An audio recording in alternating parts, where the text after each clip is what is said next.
Hey guys, I'm here with you guys again, making another video. I know it's been like 3 days since I posted a video. My birthday was Sunday, so I'm now 31. To everybody who subscribes to my channel and watches my videos, who wished me a happy birthday, called or text or however you contact me, I really appreciate that love. It was really greatly needed and wanted, you guys. Thank you guys so much.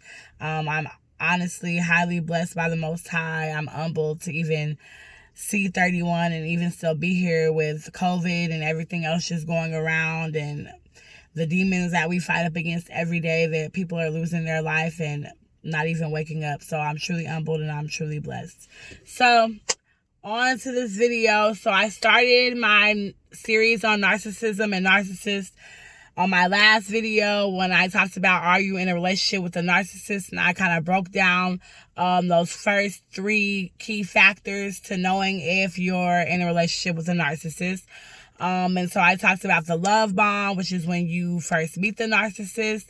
And then I also talked about when after the love bomb, the devalue and the degrade, and then I talked about the discard. So the love bomb is when you first get with them, all the love, gratification, attention that they give you. Then you have the devalue, degrade, which kind of speaks for itself. You know, degrade, breaking you down, cheating, lying, emotional abuse, physical abuse. This is when you'll get those introductions into that part of the narcissist. Not every narcissist is physically abusive, but almost every narcissist is going to emotionally abuse you, and they're definitely sexually abusive, but not everyone is physically abusive. But a lot of them are, so keep that in mind. And then you have the discard, which is where they basically throw you away like yesterday's old trash or an old shirt you don't want no more, to go on to their new supply.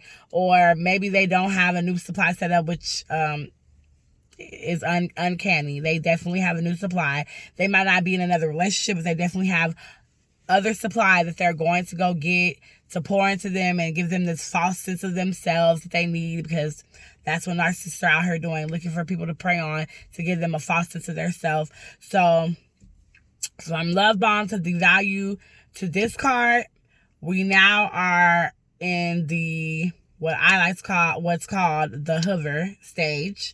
So this is when your narcissist has thrown you away.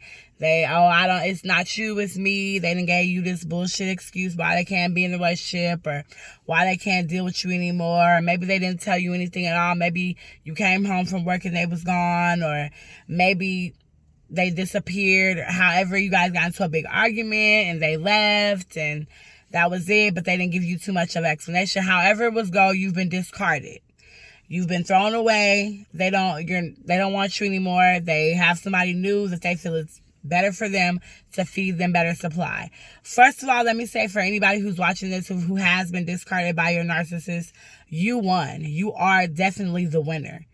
There's no loss in this. The best thing that they could have ever did for you is to discard you.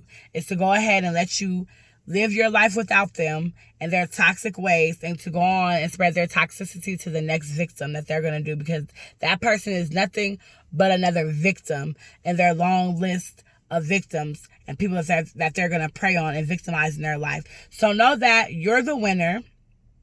Okay, if you've been discarded, you didn't lose. You're the winner. You are enough. You are great. And God will send you somebody who's going to love you whole and healthy. So to the Hoover. So the Hoover is when your narcissist tries to get you back. They will go through whatever processes. They have no boundaries when it comes to trying to get you back. Whatever links, whatever they got to say, whatever they got to do, they're going to do it to try to get you back in, to try to absorb more of your supply. Understand that them discarding you, and then you, excuse how I put it, being that naive enough, because I even did it myself, that naive enough to let them back in your life and let them back in your space and to take them back and to forgive them for whatever they did. Now, mind you, when they discarded you, they left you. They could have been out here doing God knows what with God knows who, but you're still willing to take them back into your life, sleep with them, have sex with them, let them be around your energy, absorb your energy, be in your space. So to them, that's a badge of honor. You done gave them a medal, a badge, an award, because man, I done did this person that bad. I done cheated on them. I done lied. I done emotionally abused them. I've sexually abused them. Maybe I physically abused them. I've embarrassed them in front of their friends, their coworkers, their family members. I've left them on more than one occasion. And man, I've done all this to this person to try to break them. I've shown them my true colors. I've shown them that I really ain't ish. I've shown them that I can't be loved, that I don't know how to love. I've shown them that I'm not healthy. And even though I've shown them all of this person is still going to let me back in their space. They're going to let me back into their life. They're going to allow me another chance to hurt them again, is basically what the narcissist is thinking when they're trying to hoover you back and you've allowed them to hoover you back in to their web of deceit, lies, destruction, and manipulation, because that's all that they're going to do. And that after you've been discarded and you forgive, because let's just be honest, us as empathetic people, our codependents, that's our number one trait. We're forgiving. We want to forgive. We want to make excuses for people because of this and their past, and because of what they went through, maybe something in a previous relationship. We make an excuse and we say that it's okay for the treatment in which they have given us, but it's definitely not okay.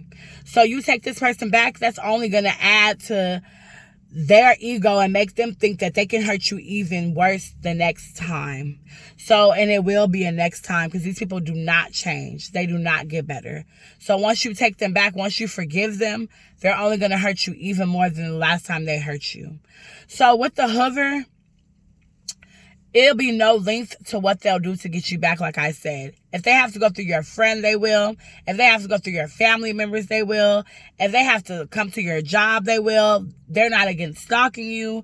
They're not against stalking your social media, constantly messaging you. They're not against constantly calling your phone. You can change your number. These people will find a way to hoover you. If you give them any kind of open door to communicate with you at all, that's when you're going to get all the apologies and, oh, I'm so sorry, and I know I was so wrong, and I know you deserve better, and I know I really should do better, and I'm going to change for you. I'll go to counseling. Let's go to counseling together. That's when you're going to get the tears, the waterworks, the I'll kill myself, I can't live without you, I was such a fool, yada, yada, yada, on and on and on. All of it's lies is what you need to hold on to. All of it's lies. All of it is a show. All of it is just to see how gullible you are and how much of a soul tie and a trauma bond they have you in, how much of a hold they have over you and your person, how much control they have over your heart and your mind to get you to come back to them so they can continue this repetitive cycle of love, devalue, discard, and repeat.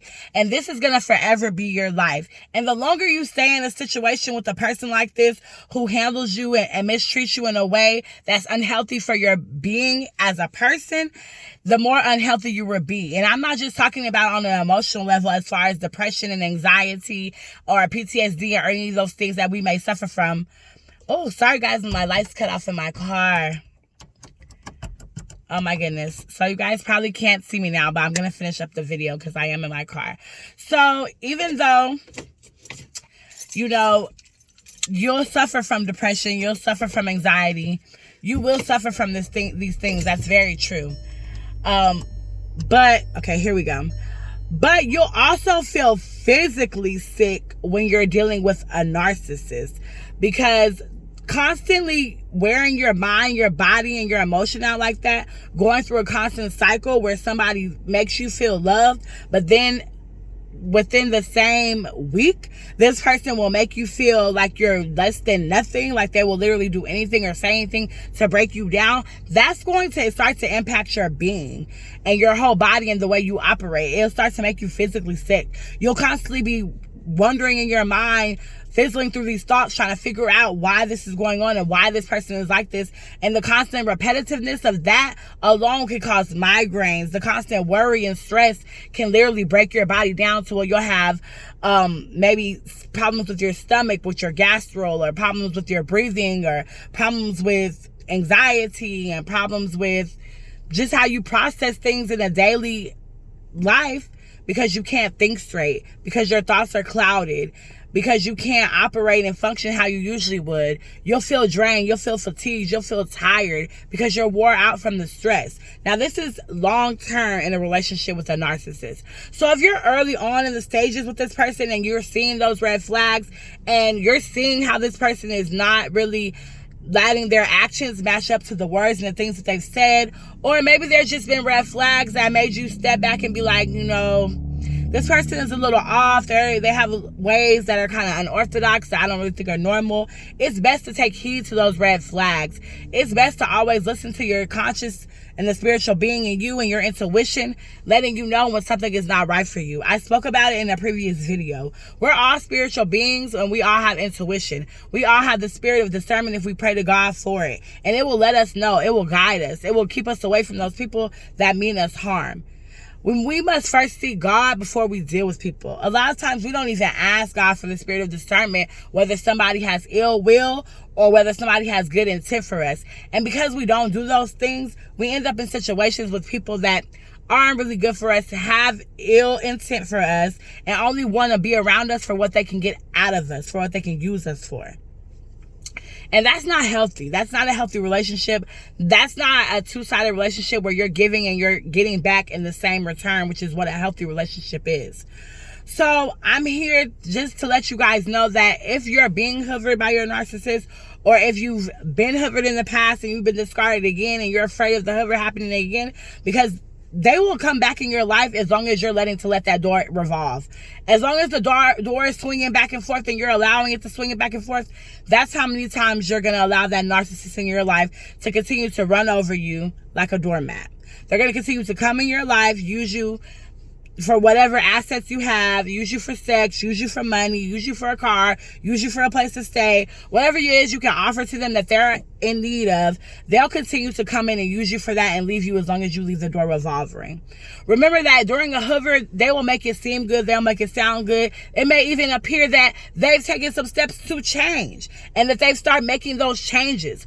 Understand that these are people who can mask themselves in ways that me and you could never even dream of. These are people who live on manipulation. It should be their middle name. They go out here and they pray to manipulate. So anything they tell you after they've discarded you to try to get you back is only a part of their sick, twisted manipulation. It's only a part of their lies and webs of deceit that they create to keep you forever grounded and rooted in them and this soul tie and this trauma bond that they know that they have over you. If they get you back in that hoover, the immediate thing they're going to do is love bomb you, and they're probably going to flood you with more sex to cloud your mind even more than it already was before. My best advice to you is stay clear away from these people. Totally go no contact. Don't answer any phone calls. Don't answer any text messages. Don't answer any email. Block them on every avenue. Block their family members. Block any friends that they had that they introduced you to that became mutual friends between y'all. If they were friends with that person first, it's best that you just block them, because anybody can be used later on to triangulate, to use to hoover you back in. And they will use your family and your friends as well to triangulate against you to hoover you back into them. So if you have to cut ties with some of your own family and friends, maybe for a long term, maybe for a short period of time, then do so. Whatever is going to keep you whole and healthy and away from this toxic person that's going to cause ill will and it's going to cause you to fall in yourself as a person, that's going to cause your health to decrease, and that's going to possibly can cause you to lose yourself, can possibly result in death. So my loves, this is not something I speak about without knowledge. I've been through this personally. So I know how it feels when you really love somebody and you really have high hopes from them and you see the best in them, you see their potential. I'm going to close my video with this. It's time that we stop loving people for their potential and we see them for who they are. When somebody shows you who they are the first time, believe them. We've got to start taking people at face value. Whatever they do and however they present themselves, that's who they are. So early on in a relationship with the person, if that person continues to lie, if that person continues to cheat, if that person is immature and childish, and when you met them, they didn't have anything going on, if their friends didn't have anything going on, if they didn't have any ambition, they didn't have any drive, they didn't have any hobbies, that's that person. Take them for face value. What a person does and how a person moves in their mannerisms is who a person is. We've got to stop looking at the potential in people and stop thinking we can mold these people and change them into the great that we see in them. Sometimes it's not possible. As empaths, yes, we are healers, but you cannot heal everybody. And I'm going to leave you guys with that. Continue to spread light, spread love, spread peace. Don't forget, subscribe to my channel, like, and share this video, you guys. Take care of yourselves. I love you. Until next time. Bye.